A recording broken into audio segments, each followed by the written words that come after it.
नमस्कार दोस्तों, inspired shadow channel में आपका दिल से स्वागत है। दोस्तों, विशाल पर्वतों की तलहटी पर एक छोटा सा गांव था जिसमें एक शेर पाह रहता था, अर्थात एक पर्वतारोही रहता था। वह पर्वतारोही लोगों को राह दिखाया करता था। वह लोगों को ऊंचे पर्वत पर ले जाता और उन्हें सही सलामत वापस ले आता। इसी प्रकार शेर पाह एक दिन कुछ लोगों को लेकर पर्वत की चढ़ाई पर गया था, लेकिन अचानक उस दिन एक दुर्घटना हो गई। उस शेरपाह के पैरों में गहरी चोट लगी और उनके एक साथ की जान भी चली गई, जिस कारण उसे बहुत तकलीफ हुई और वह शेरपा अपने आप को माफ नहीं कर पा रहा था। उसके बाद से वह सिर्फ कभी भी ऊंचे पहाड़ों पर नहीं गए। वह वहीं पास में रहकर एक छोटी सी दुकान चलाने लगा। देखते ही देखते समय बीतता गया और अब वह शेरपाह का लड़का भी जवान होने लगा था। वह भी अपने पिता के साथ उस दुकान पर पिता का हाथ बंटा या करता था। वह अपने बचपन काल से ही लोगों को पहाड़ की चढ़ाई चढ़ते दे और उनके बारे में बातें करते सुनता कि पर्वत शिखर से दुनिया अलग दिखती है। इसलिए उस लड़के के मन में भी हमेशा उस पहाड़ को चढ़ने की लालसा रहती थी। लेकिन जब भी वह अपने पिता से कहता, पिताजी, मैं भी इस पहाड़ पर चढ़ना चाहता हूं, मैं भी जाकर वहां की दुनिया देखना चाहता हूं, तब उसके पिता उसे हमेशा मना कर देते और कहते, बेटा, ऊपर जाने में बहुत खतरा है, वहां बहुत जोखिम है, वहां तुम्हारी जान भी जा सकती है, पहाड़ों पर कुछ भी हो सकता है, वहां बहुत चलना पड़ता है, बहुत मेहनत करनी पड़ती है और इन बर्फीले पहाड़ों पर तुम्हारा पैर भी फिसल सकता है। तुम उन लोगों की बातों में मत आओ, तुम यहीं रहकर आराम से अपना जीवन बिता सकते हो। जब भी वह लड़का अपने पिता से ऊपर चढ़ने की बात करता, तब तक उसके पिता वहां जाने से उसे रोक देते। एक दिन उस लड़के ने यह ठान लिया कि मुझे जीवन में कम से कम एक बार उस पहाड़ पर चढ़कर देखना है। मुझे यह खुद महसूस करना है कि वहां की दुनिया कैसी है, नहीं तो मैं पूरे जीवन भर केवल इस दुकान पर ही रह जाऊंगा। मैं केवल लोगों के मुंह से यही सुनता रह जाऊंगा कि पहाड़ की दुनिया ऐसी है, पहाड़ की दुनिया वैसी है, लेकिन मैं उसे कभी देख नहीं पाऊंगा। जब शेरपाह को लगा कि उसका बेटा उसकी बात नहीं मानने वाला, तो उसने वहां पर जाने के लिए हामी भर दी और अपने बेटे से कहता है, बेटा, ठीक है, तुम जाना चाहते हो तो जा सकते हो, लेकिन मेरी एक बात हमेशा याद रखना, यदि तुम्हें कोई परेशानी हो तो वापस उल्टे पांव घर लौट आना। अपने पिता की आज्ञा पाकर वह लड़का अपना सारा सामान लेकर सबसे पहले उस पर्वत के नजदीकी शिविर तक जाता है। यह सभी का आखिरी पड़ाव होता है, जहां से लोग चढ़ाई शुरू करते हैं, जहां पर लोग पहली और आखिरी बार रुकते हैं और जहां पर लोग पर्वत से नीचे उतरकर पहली बार विश्राम करते हैं। उस लड़के ने उसे शिविर में काम करना शुरू कर दिया। यहां पर रहकर उसे और भी लोगों से उस पर पथ के बारे में जानने को मिल रहा था। यहां पर रहकर उसके दो काम पूरे हो रहे थे। पहला तो अपनी यात्रा के लिए कुछ पैसे जोड़ पा रहा था और दूसरा वह आते जाते लोगों से वहां की यात्रा और शिखर के बारे में जानकारी हासिल करने लगा। देखते ही देखते करीब 2 हफ्ते बीत गए और 2 हफ्तों के बाद जब उसने पर्याप्त धन इकट्ठा कर लिया, तो उसने तय किया कि वह अगले हफ्ते ही यात्रा प्रारंभ करेगा। लेकिन जब उसने कुछ लोगों से बात की, तो उन लोगों ने उस लड़ से कहा, बेटा, यहां का रास्ता बहुत कठिन है, तुम दूसरे शिविर पर जाओ, वहां से तुम्हें चढ़ने में आसानी होगी। लड़के ने उन लोगों की बात मान ली और इस शिविर को छोड़कर दूसरे शिविर पर जा पहुंचा। यहां पर भी वह तरह तरह की यात्रियों से मिलता रहा, लोगों से बात करता रहा और उसने वहां की कई कहानियां भी सुनी, नए नए रास्तों और शिखर के बारे में तरह तरह की जानकारी हासिल की। फिर एक दिन बस सुबह सुबह अपने मार्ग पर आगे बढ़ चला। जब उस पहाड़ की चढ़ाई कर रहा था, तभी रास्ते में उसे एक अनुभवी शेरपाह मिला जो वहां पर बैठा हुआ था और वह करीब अधेड़ उम्र का था। उस अनुभव शेरपाह से लड़के की मित्रता शिविर में ही हो चुकी थी। तभी वह अधेड़ उम्र का आदमी उस लड़के से पूछता है, बेटा, तुम उल्टी दिशा में क्यों जा रहे हो? तुम्हें तो सीधे दिशा में जाना चाहिए। तभी वह लड़का जवाब देते हुए कहता है, बाबा, मैंने यहां पर शिविर में रहकर यहां से आने जाने वाले यात्रियों की सभी बातें सुनी हैं, यहां की कहानियां भी सुन ली हैं, इसलिए मैं अब और अधिक ऊपर नहीं जाना चाहता हूं, क्योंकि मैंने यहां के बारे में अब सब कुछ समझ लिया है, इसीलिए मैं वापस घर जा रहा हूं। उस लड़के की यह बात सुनकर वह बूढ़ा बाबा जोर जोर से हंसने लगा। तभी वह लड़का बड़े आश्चर्यचकित होकर उस बाबा से कहता है, क्या हुआ बाबा, आखिर मैंने ऐसा क्या कह दिया कि आपको इतने जोर से हंसी आने लगी? तभी वह बूढ़ा बाबा उस लड़के से कहता, बेटा, पहाड़ों और रास्तों को समझा नहीं जाता, बल्कि उन्हें अनुभव किया जाता है, उनका आनंद लिया जाता है। आगे वह बूढ़ा बाबा उस लड़के से कहता है, बेटा, तुम ही एक पल के लिए सोचो, आखिर एक इंसान पहाड़ की चोटी पर क्यों चढ़ता है? क्योंकि वह इंसान खुद को बेहतर तरीके से जानना चाहता है। वह तो खुद की कमियों को जानना चाहता है, तभी तो वह खुद की यात्रा पर निकलता है। और जो खुद की यात्रा पर निकलता है, वह इंसान कहीं पहुंचता नहीं, बल्कि वह भीतर से पूरी तरह से बदल जाता है। वह लड़का उन बूढ़े बाबा की बात बहुत ध्यानपूर्वक सुन रहा था।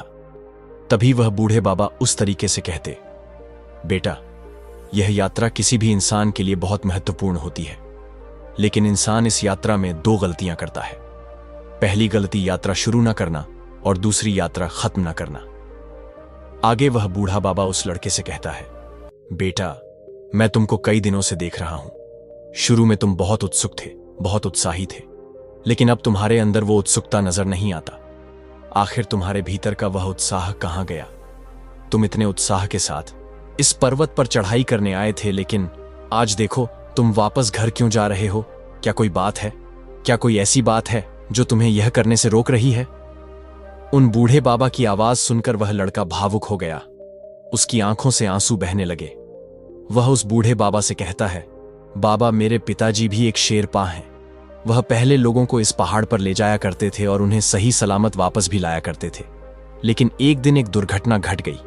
उनका पैर फिसल गया, जिसके कारण उन्हें पैर में बहुत गंभीर चोट आई और उनके साथ उनका एक साथी भी मारा गया। इस प्रकार उस लड़के ने अपने पिता के साथ बीती हुई उस घटना के बारे में उस बूढ़े बाबा को सब कुछ बता दिया। वह बूढ़ा बाबा उस लड़के की सारी बातें ध्यानपूर्वक सुन रहा था और फिर उस लड़के से कहता, बेटा, तुम्हारे पिता बहुत ही बहादुर थे, लेकिन अनजाने में वह तुम्हारे अवचेतन मन में उन सभी डरों को बैठा जा रहे हैं, जिस डर से तुम्हारा कभी कोई भला नहीं होगा। तुम इस डर के कारण कभी अपने जीवन में आगे नहीं बढ़ पाओगे। यह डर तुम्हें पल पल कुछ भी नया करने से रोकता रहेगा। इस पर वह लड़का उन बूढ़े बाबा से कहता है, तो फिर मुझे क्या करना चाहिए? तभी वह बूढ़ा बाबा उस लड़के से कहता है, बेटा, इसका तो केवल एक ही रास्ता है, जिससे तुम्हारे भी भीतर बैठा हुआ यह डर हमेशा हमेशा के लिए तुमसे दूर हो जाएगा। लेकिन उसके लिए मेरी एक शर्त है। वह लड़का कहता है, बाबा बोलिए, आपकी क्या शर्त है? तभी वह बूढ़ा बाबा उस लड़के से कहता है, बेटा, जब भी तुम्हारा हार मानने का मन करे या फिर यात्रा छोड़ने का मन करेगा, तब तुमको मेरी बात बहुत ही शांतिपूर्वक और ध्यान से सुनी होगी। क्या तुम इसके लिए तैयार हो? वह लड़का कुछ देर के लिए सोच विचार में पड़ गया और मन ही मन गया सोचने लगा कि आज तक मुझे इस तरह से किसी ने नहीं समझा, या हो सकता है कि यह बूढ़े बाबा सचमुच मेरे मन से वह डर निकाल दे और मैं अपने जीवन में कुछ हासिल कर पाऊं। यदि मैं यूं ही चला गया तो पिताजी फिर मुझे कभी वापस नहीं लौटने देंगे और ना ही मुझे वह कभी वह करने देंगे जो मैं करना चाहता हूं। इसीलिए मुझे एक बार इन बूढ़े बाबा की बात मान लेनी चाहिए। यह सोच विचार कर वो उन बूढ़े बाबा की बात मान लेता है और अगले दिन सुबह सुबह वह दोनों पर पर्वत की चढ़ाई के लिए निकल पड़ते। बूढ़ा बाबा उस लड़के को बताता है कि आज दिन ढलने से पहले हमें कम से कम 15 किलोमीटर तक की चौड़ा को चढ़ना होगा। वे लोग धीरे धीरे करके आगे बढ़ते रहे। जैसे जैसे वह उस पहाड़ पर चढ़ते जा रहे थे, रास्ता और भी कठिन होता जा रहा था, रास्ता और भी सकरा होता जा रहा था। चलते चलते करीब उन्होंने 3 किलोमीटर तक का रास्ता तय कर लिया। तभी अचानक उस लड़के ने एक सुंदर दृश्य देखा। उसने देखा कि वहां पर एक छोटा सा घर था और साथ ही पास ही में एक छोटा सा ठेला लगा हुआ था। लड़के ने यह भी देखा कि वहां पर 2 लोग बैठे हुए थे और खाने की बहुत ही बढ़िया खुशबू आ रही है। तभी लड़के के मन में अचानक एक विचार उत्पन्न हुआ कि क्यों ना हम भी कुछ देर के लिए यहीं पर रुक जाए। उसने तुरंत ही उन बूढ़े बाबा को आवाज दी और कहा, बाबा, क्यों ना हम भी कुछ देर के लिए यहीं पर रुक जाते हैं, थोड़ा सा आराम कर लेते हैं। इस पर वह बूढ़ा बाबा कहता है, बेटा, अभी तो हमने चलना शुरू किया है। यदि हम यहीं पर रुक गए तो हमारे दिन का लक्ष्य पूरा नहीं हो पाएगा। तभी वह लड़का बूढ़े बाबा से कहता है, बाबा, केवल थोड़ी देर के लिए हम कुछ खा लेते हैं। इस पर वह बूढ़े बाबा मुस्कुराने लगे और उस लड़के से कहते हैं, बेटा, ध्यान से सुनो। यह स्वयं की यात्रा में आने वाली पहली रुकावट है। यह उस पल पैदा होती है जिस पर हम अपने लक्ष्य को छोड़कर अपने आसपास की चीजों पर ध्यान देने लगते हैं। जब हमें ऐसा प्रतीत होता है कि हमें इन चीजों से सुख मिलेगा, तो हम इनकी ओर मुड़ जाते हैं। हम इनकी तरफ खींचे चले जाते हैं, और जिस पल हम इन लालच पर ध्यान देने लगते हैं, उसी पल हम अपना रास्ता भटक जाते हैं। लेकिन यदि तुम चाहो तो इस मानसिक स्थिति में भी अपना सही निर्णय ले सकते हो। इसलिए मन को स्थिर करो और चलते रहो। लड़के ने बूढ़े बाबा की बात मान ली और चुपचाप खड़ा होकर मन मारकर वह उन बूढ़े बाबा के पीछे पीछे चलने लगे। देखते ही देखते पूरा दिन बीत गया। पहले दिन की यात्रा थका देने वाली थी, लेकिन बहुत सुंदर भी थी। अगले दिन का रास्ता और भी कठिन था। इसलिए उन बूढ़े बाबा ने उस लड़के को सुबह जल्दी उठा दिया और फिर वे दोनों मार्ग में आगे की ओर चलने लगे। उन्होंने अभी कुछ ही छुड़ा छड़ी थी कि तभी वहां पर जोरों की बारिश होने लगी, और देखते ही देखते वह बारिश और भी तीव्र होने लगी। उन दोनों के कपड़े अब पूरी तरह से गीले हो चुके थे। लड़का तो ठंड में ठिठुर लगा था, उसके हाथ पैर कांपने लगे थे। तभी वह मन ही मन खुद को कोसने लगा और कहने लगा, काश मैंने इनकी बात ना मानी होती। मैं तो बेवजह ही इनकी बातों में आ गया। अच्छा खासा मैं घर जा रहा था। इस समय तो मैं घर पर बैठकर गरम गरम खाना खा रहा होता, घर पर आराम से विश्राम कर रहा होता। यह सोचता हुआ वह लड़का आगे बढ़ रहा था कि उसका ध्यान भटक गया और रास्ते में पड़े हुए एक पत्थर से उसका पैर टकरा गया और वह लड़का गिर गया। तब वह लड़का जोर से चिल्लाकर कहता है, हे बूढ़े बाबा, मैं तो आपकी बातों में बेवजह ही आ गया। मैं तो घर पर ही बढ़िया था। कल से ठीक से खाना तक नहीं खाया, और आज इतनी तेज बारिश में मैं बेवजह ही परेशान हो रहा हूं। हे बाबा, मैं अब घर जाना चाहता हूं, मुझे आज्ञा दे। उन बूढ़ा बाबा ने उस लड़के की किसी भी बात का जवाब नहीं दिया, बल्कि वह चुपचाप उसकी सारी बातें सुनते रहे, उसकी मन स्थिति को समझते रहे। और कुछ देर बाद वह उस लड़के से कहते हैं, बेटा, मेरे गुरु कहा करते थे कि सावधान रहो, शिकायत मत करो। इस बार वह लड़का कहता है, बाबा, आप क्या कहना चाहते हैं? मेरी कुछ समझ में नहीं आ रहा। तभी वह बूढ़ा बाबा एक बार फिर मुस्कुराने लगा और उस लड़के से कहता है, बेटा, खुद को जानने की यात्रा में, खुद को जीतने की यात्रा में दूसरे आने वाली सबसे बड़ी रुकावट पसंद और नापसंद। इस समय हम कहीं और हैं, लेकिन होना कहीं और जाते हैं। इस समय इस पर्वत पर तेज बारिश हो रही है, लेकिन तुम गर्म कंबल में भी सोना चाहते हो। जब हमारे भीतर इस प्रकार के विचार उत्पन्न होने लगते हैं, तो हमारे भीतर तनाव पैदा होने लगता है, और इस तरह से हम पूरी तरह से परेशान हो जाते हैं। हमारा ध्यान भटक जाता है, और इस परेशानी के कारण हम कुछ ना कुछ गलती अवश्य कर देते, और फिर हम खुद को ही कोसने लग जाते हैं, और आखिर में हम इस याद को वहीं पर समाप्त कर देते हैं। इसलिए मेरी एक बात और याद रखना कि कभी भी निराश होकर पसंद और नापसंद के चक्कर में मत उलझाना, क्योंकि पसंद और नापसंद का यह बोझ तुम्हें कभी चैन से सोने नहीं देगा, और इसमें यदि तुम फंस गए तो तुम कभी इससे निकल नहीं पाओगे, और तुम कभी भी अपने कार्यों में सफल नहीं हो पाओगे, और इसी कारणवश तुम अपने कार्य में कभी निरंतरता भी नहीं ला पाओगे। इसलिए तुरंत ही अपना ध्यान उम्मीदों से हटाकर इस क्षण में ले आओ। अपने चारों ओर देख, यह पर्वत बारिश में कितना शांत है, चारों तरफ कितनी खामोशी है। उन बूढ़े बाबा की आवाज सुनकर उस लड़के ने शिकायत करना बंद कर दी और कुछ ही देर में शांत हो गया। और तब उसे इस बात का एहसास हुआ कि वह निराश केवल अपनी उम्मीदों के कारण हो रहा था। उसे इस बात का भी एहसास हुआ, हाँ, इस समय थोड़ी सी असुविधा जरूर है, लेकिन समय आते ही इसका समाधान हमें मिल जाएगा। यह विचार आते ही उसका मन पूरी तरह से शांत हो गया, और वह भी पहाड़ की उस शांति को महसूस करने लगा। और फिर वह बूढ़े बाबा के पीछे पीछे फिर से एक बार आगे बढ़ने लगा। देखते ही देखते अब 2 दिन निकल चुके थे। अगले दिन सुबह की यात्रा शुरू करने से पहले उस लड़के के मन में पुरानी बातें घूम रही थीं, और अब उस पर आलस हावी होने लगा था। अब उसके मन में तरह तरह के विचार आने लगे थे। वह लेटे लेटे ये सोच रहा था कि मैं अब और चढ़ाई करके क्या करूंगा। मेरा ऊपर जाकर कोई लाभ नहीं। मुझे ऊपर जाकर क्या फायदा मिलेगा? जो लोग अब तक शिखर पर जा पहुंचे, उन्हें भी तो कुछ खास नहीं मिला। तो फिर मैं भला इतनी मेहनत क्यों करूं? यदि इतनी मेहनत मैं अपने पिताजी के साथ अपने पिताजी की दुकान पर करूं, तो वहां पर मुझे अवश्य लाभ होगा। वह इन्हीं विचारों में खोया हुआ था तभी वह बूढ़ा बाबा उस लड़के से कहते, बेटा याद करो, तुमने यह यात्रा क्यों शुरू की थी? तुमने यात्रा शिखर पर जाने के लिए नहीं की थी। तुमने तो यह यात्रा अनुभव प्राप्त करने के लिए की थी, खुद को जीतने के लिए की थी। और यह पूरी यात्रा ही शिखर है। उन बाबा के मुख से यह सुनकर वह लड़का कुछ देर के लिए सोच विचार में पड़ गया और फिर वह उन बूढ़े बाबा से कहता है, बाबा आप ठीक कहते हैं, लेकिन अब मुझे और ऊपर जाने की कोई इच्छा नहीं है। अब मेरा बिल्कुल भी मन नहीं है कि मैं आगे की यात्रा करूं। इस पर वो बूढ़ा बाबा उस लड़के से कहते हैं, बेटा, भारीपन और दिमाग की सुस्ती, बहुत नींद आना, थकावट लगना और कुछ भी करने की इच्छा ना होना, यह सभी मन के विचार हैं। ये तुम इन विचारों में फंस गए तो इसका अर्थ यह हुआ कि तुम एक जेल में बंद हो जाओगे और इस जेल में रहते हुए तुम थोड़ी सी भी कठिनाइयों के आते ही हार मान लोगे, क्योंकि यहां पर तुम्हारी बुद्धि की तर्क शक्ति भी तुम्हारा साथ नहीं दे पाएगी। इसलिए आलस छोड़ो और तुरंत उठो हो और मेरे साथ चलो। उन बाबा के इतना कहने पर उसे बाबा की बात याद आई। उन बाबा ने सफर शुरू होने से पहले ही कहा था कि जब भी तुम्हारा मन हारने के लिए कहेगा तब तुम्हें मेरी बात ध्यानपूर्वक सुननी होगी।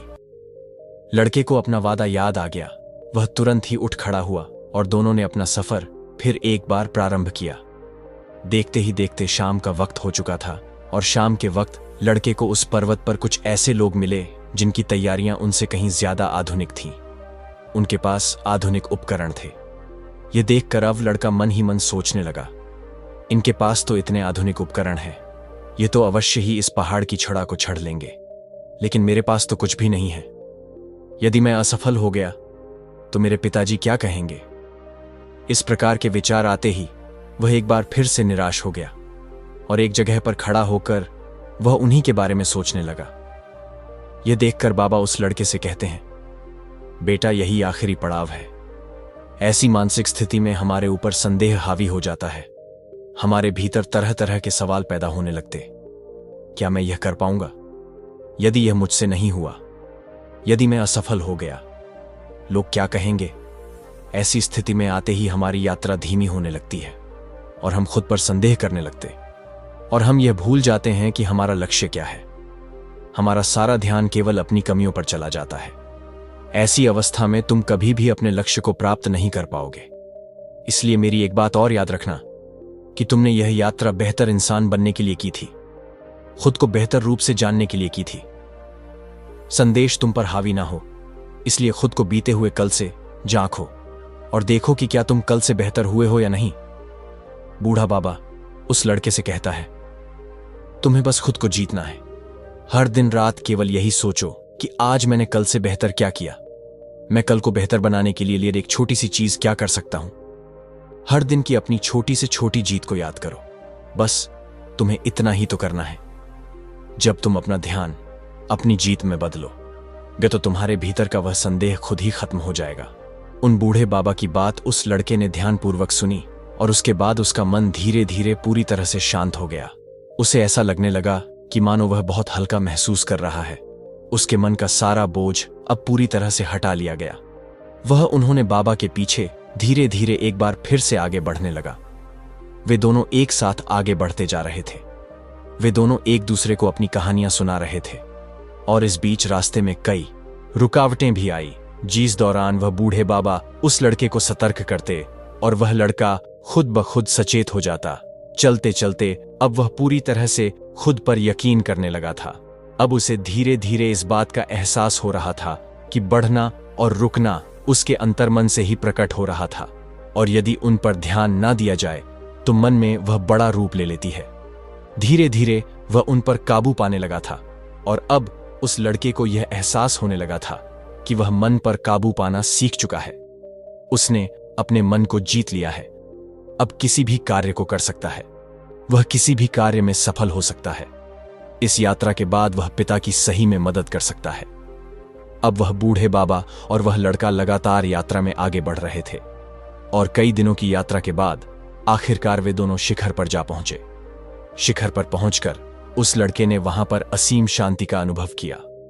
उस लड़के ने वहां खड़े होकर यह सोचा कि यहां तक बहुत कम लोग पहुंच पाते हैं और जो लोग यहां पर पहुंच पाते उन्हें उनका अनुभव प्राप्त हो जाता है।